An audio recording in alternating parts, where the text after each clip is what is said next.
আমার recipe follow করে যদি আপনি ঠিক এভাবে রান্না করেন তাহলে এর স্বাদ কোনোদিনই ভুলতে পারবেন না। আসসালামু আলাইকুম everyone, welcome back to my channel. আজ আমি আপনাদেরকে খুব মজার একটি মাছ রান্নার রেসিপি দেখাবো। আর এই মাছগুলো সামুদ্রিক হয়ে থাকে, কাঁটা একদম নরম, তার জন্য কম বেশি এই মাছ সবাই পছন্দ করে। তো অলরেডি সবাই বুঝে গেছেন আমি কী মাছের কথা বলছি। হ্যাঁ, আমি পোয়া মাছের কথা বলছি। এখানে আমি মাঝারি সাইজের 10টার মতো মাছ নিয়েছি এবং আমি মাখিয়ে রান্না করব।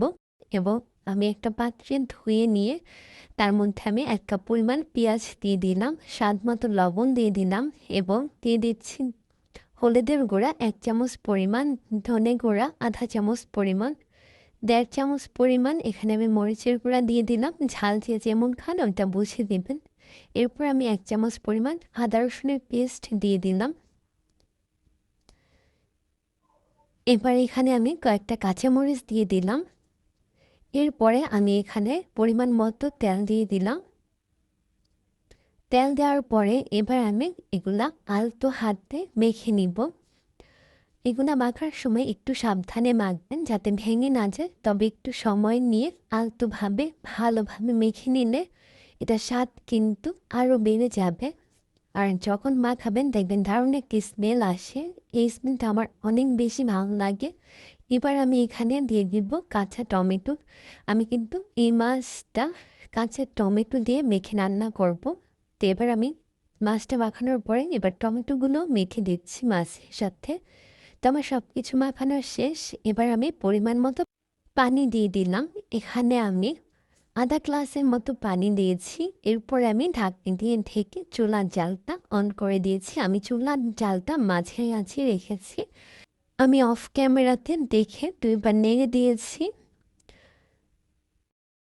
আর এই মাছটা হতে খুব বেশি সময় লাগে না, খুব অল্প সময়ের মধ্যে মাছটা হয়ে যায়। যখন দেখবেন মাছটা সিদ্ধ হয়ে গেছে আর ঝোলটা যে পরিমাণে রাখবেন ওই পরিমাণে দেখে একটু নেড়ে চেড়ে তারপরে কিন্তু নামিয়ে নিতে পারবেন। আপনারা চাইলে এখানে ধনেপাতা ব্যবহার করতে পারেন। তো আমি আজকে রান্নাতে কোনো ধনেপাতা দিচ্ছি না। তো আমি ঝোল যেই পরিমাণে রাখবো ওই পরিমাণ মতো ঝোল রেখে নামিয়ে নিলাম। তো দেখুন আমার রান্নাটা একদমই কমপ্লিট। এই রান্নাটা করতে কিন্তু বেশি সময় লাগে না, আর এইভাবে মাখিয়ে রান্না করলে এই মাছটার স্বাদ আরও বেশি বেড়ে যায়, খেতে অনেক বেশি মজা লাগে।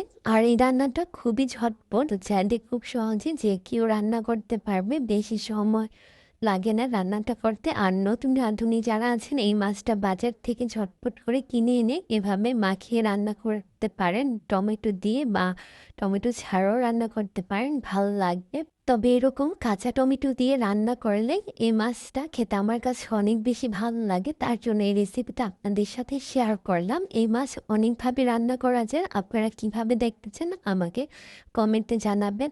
সাদা ভাতের সাথে এই তরকারিটা খেতে অসম্ভব পরিমাণে মজা লাগে। তো আজ এখানেই বিদায় নিচ্ছি। সবাই ভালো থাকবেন, সুস্থ থাকবেন, আমাদের জন্য দোয়া করবেন। আল্লাহ হাফেজ।